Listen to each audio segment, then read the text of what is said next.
So the bill then would add nuclear power to the list of renewable energy sources, is that right? Yes. And then effectively the electric companies would be forced to use at least 50% nuclear power for generate electricity? Well, the companies, the nuclear companies, would have to stay committed to running their operations for 6 years. It was 6 years, right? It's a 6-year time frame, yes. So you're correct that this House Bill 11 drops down into the it would drop nuclear down into the alternative energy bracket, Okay. so that it would be treated the same as solar and wind. Yeah, solar and wind. And that's because the carbon footprint is basically zero, and 93% pure carbon free. Matter of how do we balance this out so that we can maintain a quality form of energy, 42% of the energy. It doesn't matter what the weather conditions are, it's producing that amount of energy pure all the time. And the economic amount that it contributes back to not only that local area, but to the entire process is enormous.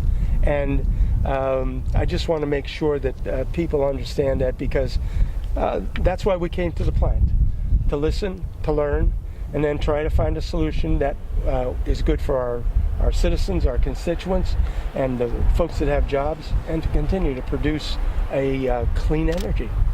And we want to maintain diversity.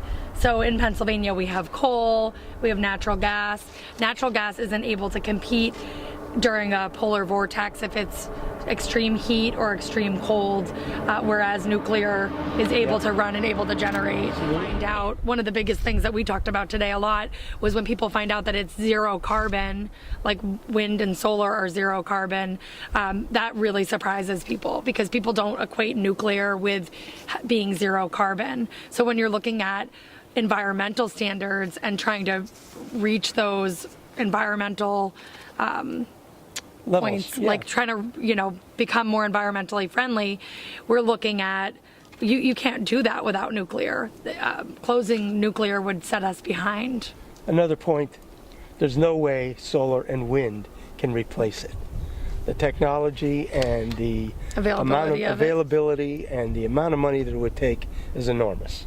So the transition has to be smooth and well thought out.